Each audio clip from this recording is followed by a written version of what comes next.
SM-liigan johto kiistää painostaneensa liigan kurinpitoryhmää. Suoralinja selvitti, onko lastensuojelussa vipeys lisääntynyt. Puolituntisessamme kerromme muun muassa näistä asioista.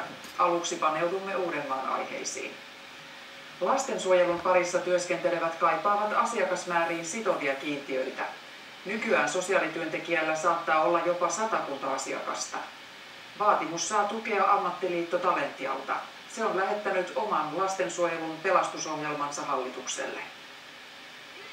Sosiaalityöntekijät kokevat tekevänsä sisällön puolesta omilta työtään, mutta esimerkiksi lasten tapaamiseen ei aika tahdo aina riittää tarpeeksi. Jos me tavataan pelkästään aikuisia, niin sittenhän se on se tieto suodattunutta. Et se on tärkeää, että kuullaan oikeasti, miten se lapsi itse kokee sen perheen tilanteen ja elämän. Lastensuojelun keskusliitto ja sosiaalialan korkeakoulutettujen ammattijärjestö Talentia ovat kyselleet työntekijöiltä lastensuojelun toiminnasta. Uusimaa erottui muusta maasta organisaatiomuutosten suurella määrällä, muuten huolet ovat yhteisiä. Esimerkkinä sosiaaliohjaajien lisätarve. Käytännössä tilanne on se, että niitä alkaa olla jo yli 100 asiakasta per työntekijä, kun toimitaan työparina. Ammattiliitto Talentia on lähettänyt hallitukselle lastensuojelun pelastusohjelmansa. Siinä vaaditaan rajat asiakasmäärille, eli 3-40 lasta avohuollon työntekijää kohti sekä 10-15 perhettä yhdelle sosiaaliohjaajalle. Tällä hetkellä voidaan sanoa, että puolittaa pitäisi asiakasmäärät, että meidän kentältä meidän jäsenet pystyisivät tekemään työtä laadukkaasti ja ilman, että pitäisi tehdä jatkuvasti ylitöitä, mikä on tällä hetkellä tilanne. Työntekijätkin kannattavat sitovia asiakasmääriä, jotka pitää kirjata lakiin. Kyllä ihan ehdottomasti kannatan sitä ja uskon, että kaikki kollegat Suomessa ovat myös samaa mieltä, että ehdottomasti se pitäisi lakiin saada, koska se on se paras tapa, millä me saadaan sitten myöskin sinne päättäjille sitä vahvistusta, että oikeasti resursseja pitää lisätä. Selvityksen tehnyt tutkijakin innostuu tällä kertaa ottamaan kantaa asiaan. Nyt odotetaan toimia. Lähinnä mä itse odotan niitä valtiovallalta ja tietysti myös kunnilta, kuntapäättäjiltä, että ei vähän yhdistäytyisi tämän lastensuojelun suhteen. Helsingin kantakaupungin liikenteen arvioidaan kasvavan voimakkaasti tulevaisuudessa. Kaupunkisuunnittelulautakunnan saaman selvityksen mukaan 20 vuoden kuluttua ruuhkissa joudutaan istumaan jopa 3 kertaa kauemmin kuin nyt. Tämä johtuu asuntojen ja työpaikkojen määrän roimasta kasvusta. Selvityksen mukaan tilanne vaatii uusia liikenneratkaisuja. Sipoo valittaa kuntavaalien uusintapakosta korkeimpaan hallinto-oikeuteen.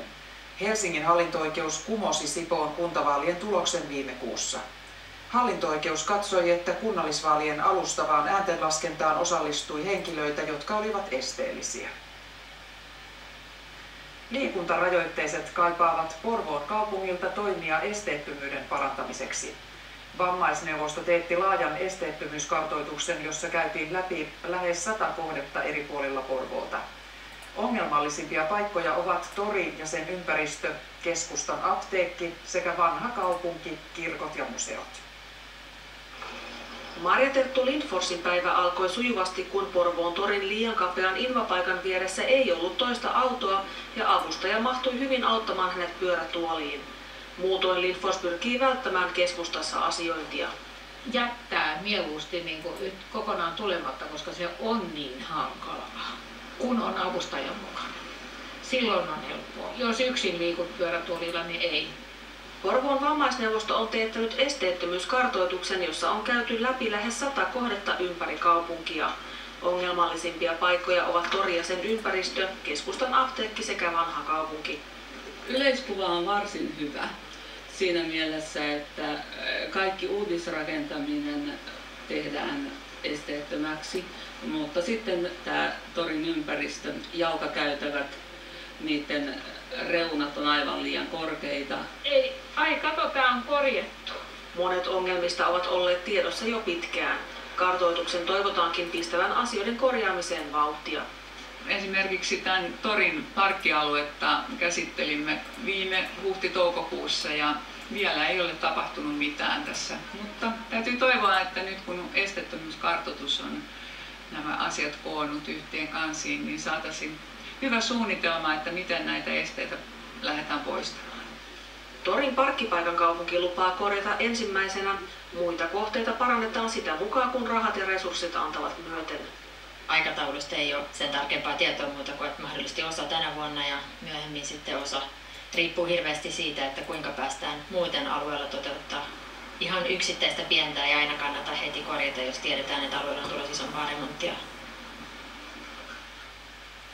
Pienimuotoisesta Sibelius-konsertista on tullut superhitti kouluissa. Sellisti Jussi Makkonen on kiertänyt 5 vuoden ajan ympäri Suomea soittamassa ja kertomassa Sibeliuksesta. Konsertin on kuullut jo yli 100 000 oppilasta. Jussi Makkosen kalenterissa on varauksia vuosiksi eteenpäin myös ulkomaalaisista kouluista. Vierailimme Sibelius-koulukonsertissa Vantaalla. Lähtökohta on se, että kun monesti kysytään, että mistä Sibelius oli alun perin lähtöisin ja missä hän syntyi, niin ei se välttämättä kerro lapsille, että hän tietäisi, että Sibelius oli esimerkiksi suomalainen. Että peikataan hyvin paljon Ranskaa ja Englantia ja tällaisia maita. Se luottamus, mikä syntyy sen konsertin aikana, että tämmöinenkin yleisö, jotka on nojannut edessä olevaan lukutasoon ja tylsistyneen näköisenä saattaakin osoittaa suosiota seisaaltaan konsertin jälkeen ja huutaa bravota, niin siinä on monesti kyllä itsellä palaa kurkussa. Kansainvälisyys on entistä tiiviimpi osa koulujen arkea. Espoon Mankkaanpuron koululla on pitkään ollut vahva yhteys Afrikkaan, muun muassa kummilapsen kautta. Nyt koulu tekee tiivistä yhteistyötä Plan-järjestön välityksellä ugandalaisen alakoulun kanssa. Tänään yhteistyö toi kouluun kaukaisia vieraita. Mankkaanpuron vitosluokkalaiset saivat tänään odotettuja tuliaisia. Kasapäin kirjeitä ja piirroksia ugandalaislapsilta. Laukun sisällöstä selvisi, että kylissä ei ole juoksevaa vettä, luokissa on usein yli 100 lasta ja ruokaa laitetaan hellan puuttuessa kuumilla kivillä. Eniten espoolaisia kiinnosti tavallinen arki. How long is usually the way to school from home?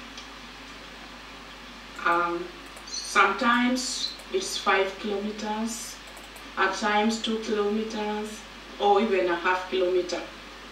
Planin koulukampanjan keskeinen ajatus on, että samalla kun lapset oppivat toisista kulttuureista, he voivat myös oppia vaikuttamaan omiin asioihinsa, kuten koulunsa toimintaan. Mankkaanpurosta lähti Ugandaan video, jossa esitellään luokan edustajista koostuvan miniparlamentin toimintaa. Sä oot miniministeri, mitä se oikein tarkoittaa? No, että me aina kokoonnutaan vähän väliin ja jutellaan, että miten me voitaisiin parantaa tätä koulua. Niin me sovitaan, että onko se omat nyyttärit vai onko se disko vai onko se niin. Ugandassa lastenraadin agenda on toisenlainen. They could plan for themselves and then they requested the parents to give them food at school so that they can study well. Vakavien asioiden ohella ehdittiin opetella uusi välituntileikki ja jutella jalkapallosta. Kerroin mun lempijoukkoja futiksessa on Barcelona, jossa haluan pelata isona. Päivän sääkuvassa nähdään palon ja varjon leikkiä. Aurinko loi tämän viivakoodin ojan laitaan. Huomennakin saattaa saada vastaavia otoksia. Aamulla on melko selkeää ja poutaa, pakkaslukema vaihtelee 15 asteen molemmin puolin. Iltapäiväksi on luvassa verrattain pilvistä, mutta poutaa. Lämpötila on -3–5 astetta.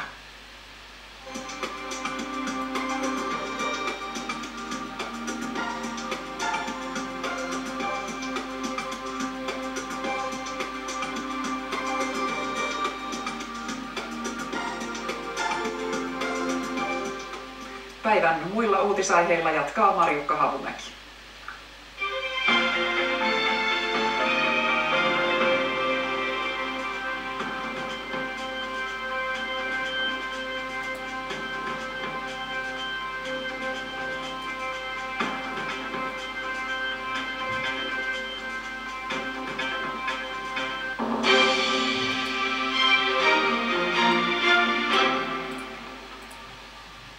Yle Uutisista hyvää iltaa. EUn jäsenmaiden esittämä budjetti ei kelpaa Euroopan parlamentille. Parlamentti vaatii budjettiin muutoksia, jotka lisäisivät kasvua ja vähentäisivät työttömyyttä. EU-maiden johtajat sopivat unionin 7 vuoden rahoituskehyksestä viime kuun huippukokouksessa. Parlamentti ja jäsenmaita edustava Irlanti aloittavat nyt neuvottelut sovun löytymiseksi. Parliaments want to be taken as a serious partner. We are prepared to negotiate. This is an offer now of the European Parliament to the Council to come to compromises and to improve the multi-annual financial framework. We want to discuss about more flexibility within this multi-annual budget.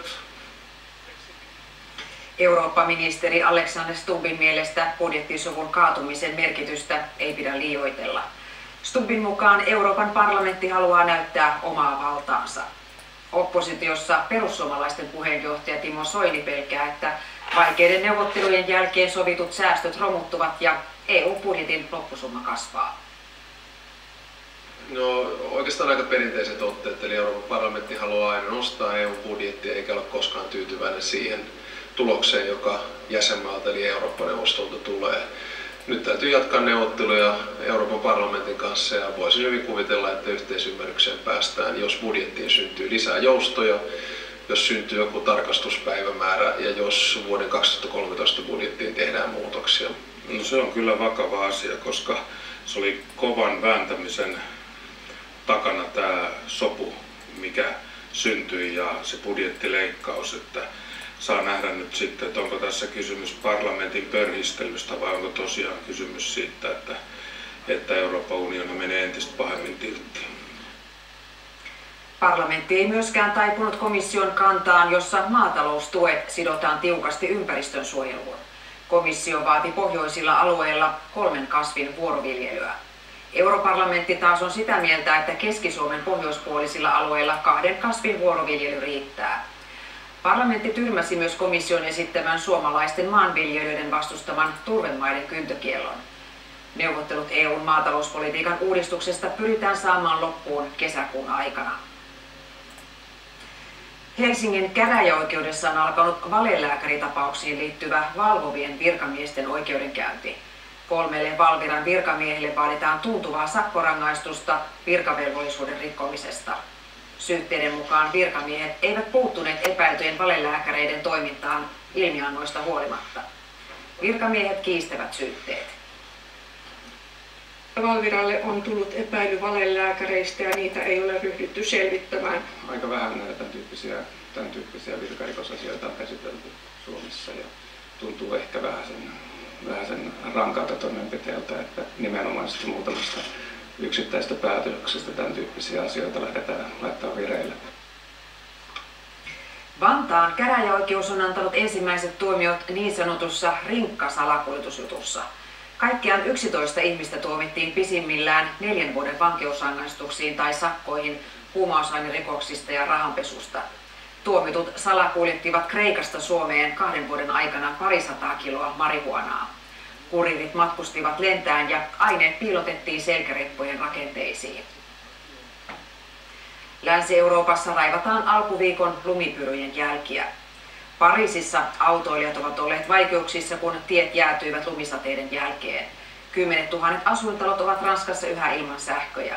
Sen sijaan liikenne Euroopan lentokentillä on palaamassa normaaliksi eilisten viivästysten jälkeen. Länsi-Euroopassa on tavanomaista kylmempää. Katsotaan sitten Tonin kanssa kotimaan sääkarttoja. Meillä kotimaassa loppuviikon aikana lumisateet ovat jäämässä vähäisiksi. Tiedossa on kevät-talvelle ominaisia aurinkoisia pakkaspäiviä. Tänään vähäisiä lumikuuroja on kuitenkin vielä paikoin tullut. Tällä hetkellä vähäistä lumisadetta tulee vielä paikoin maan itäosassa sekä Kainuussa. Vähitellen lumisateet ovat kuitenkin väistymässä itään. Ensi yö on hyvin kylmä, etelässäkin yö on huomattavasti viime yötä kylmempi. Pakkasta voi olla etelässäkin paikoin jopa runsaat 20 astetta, pohjoisessa runsaat 30. Itärajan läheisyydessä tulee vielä aamutunteina heikkoa lumisadetta ja voi olla, että lännestä yltää myös Satakuntaan. Vähäisiä lumikuuroja, mutta melko laajalti aamu on poutainen, paikoin myös hyvin aurinkoinen. Ja tuttuun tapaan pakkanen hellittää huomattavasti päivän edetessä. Idästä lumisateet väistyvät, maan keskiosan yllä liikkuu heikkoja lumisateita itään, mutta suurimman osan ajasta sää on poutaista ja päivälläkin päivälläkin on melko aurinkoista ja viikonloppua kohti mentäessä sää muuttuu entistä aurinkoisemmaksi. Yöt ovat edelleen kylmiä, mutta päivisin pakkanen selvästi heikkenee. Nyt on urheiluuutisten vuoro. Näkemiin.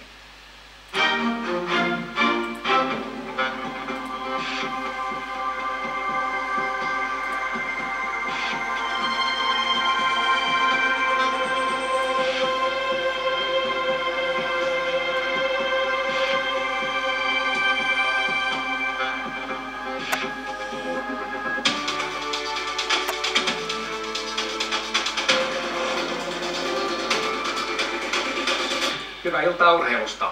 SM-liigan johto kiistää väitteet, joiden mukaan se olisi painostanut kurinpitoryhmää antamaan Jokereiden Markus Nordlundille pelikieltoa helmikuisen Helsingin paikallisottelun kohutaklauksen takia. Kurinpitoryhmän erotettu puheenjohtaja Sami Kyntölä kertoi Iltalehdelle puheenjohtaja Hannu Penttilän ja toimitusjohtaja Jukka-Pekka Vuorisen vaatineen kurinpitoryhmää löytämään sääntökirjasta kohdan, jolla Nordlundille voidaan antaa pelikielto. Kyntölä vahvistaa myös Yle Urheilulle painostuksen, mutta ei aio kommentoida asiaa enempää. No, hänhän on nyt tietysti, kun kurinpitoryhmää vaihdettiin, niin mä ymmärrän sen katkeruuden siinä tilanteessa ja sitä kautta niin ymmärrän tietyllä tavalla, että tämmöisiä, tai en ymmärrä sitä, että tämmöisiä juttuja sitten tulee myöhemmin esille, koska nämä on ihan normaalia keskustelua, mitä aina käydään näissä yhteydessä. Ja korostan sitä, että tämä on osa meidän organisaatio. Aika erikoinen organisaatio, jos johto ei pysty niin kuin organisaatiossa alemmilleen sanomaan omaa mielipidettä. Mona-Liisa Malvalehto hiihti 6. kun hiihdon maailmankap jatkui perinteisen hiihtotavan sprinteillä Drammenissa Norjassa. Malvalehto voitti karsinnan sekä alku- ja välieränsä ja eteni ainoana suomalaisena finaaliin. Loppukilpailussa Puolan Justina Kowalczyk ja Norjan Heidi Weng karkaavat ja vievät ensimmäiset sijat. Malvalehto hyytyy loppusuoralla finaalin viimeiseksi. Anne Kyllösen ja Aino-Kaisa Saarisen tie tyssäsi välieriin. FC Barcelona eteni 8 parhaan joukkoon jalkapallon mestarien liigassa, kun se murskasi AC Milanin kotiyleisönsä edessä. Alkutahdit Barcelonan voitolle iski jälleen kerran Lionel Messi. Barcelona oli kovassa paikassa ennen neljännesvälierien toista osaa, sillä yksikään joukkue mestarien liigan historiassa ei ollut aiemmin kyennyt nousemaan 2 maalin takaa-ajoasemasta jatkoon, ellei ensimmäinen osaottelu ollut tuonut vierasmaalia. Niinpä harva uskoi 0-2 vieraskentällä hävinneen Barsan mahdollisuuksiin AC Milania vastaan. Toisin kuitenkin kävi. Kiitos huikean Lionel Messin, jonka avausosuma oli suorastaan mykistävä. Milan oli lähellä tärkeä vierasmaali avausjakson lopulla. 20 senttiä erottaa kuitenkin Bayern Niangin sankaruudesta. Ja vain minuutti myöhemmin Barcelona tasoittaa yhteismaalit 2-2, kun Messi panouttaa illan toisen maalinsa Andres Iniestan komeasta esityöstä. Toisella jaksolla Xavi ruokkii ja David Villan komea sijoitus vie Barcelonan jo lähelle 6. peräkkäistä välieräpaikkaa. Lopullisesti Barsan jatkoon pääsyn sinetöi 4-0 loppuluvut vastahyökkäyksen päätteeksi viimeistelevä Jordi Alba. Eilisillan toisessa kamppailussa Teemu Pukki teki rajusti töitä Schalken hyökkäyksessä saksalaisten kotiottelussa Galatasarayta vastaan. Loukkaantunutta ykköstykkiä Klaas-Jan Huntelaria tuurannut Pukki väläytteli osaamistaan etenkin toisella puoliajalla. 5 minuuttia ennen päätösvihelystä vaihtoon otettu Pukki oli vahvasti mukana Schalken Michel Bastosin laukumassa 2-2 tasoituksessa. Se oli kuitenkin laiha lohtu, sillä turkkilaiset voittivat toisen osan lopulta 3-2 ja etenivät jatkoon yhteismaallein 4-3. Tästä iltaa jatkaa Riika Raitio ja suora linja, joka kertoo, että ripeys lastensuojelussa on lisääntynyt. Urheiluruutu taas 8:05.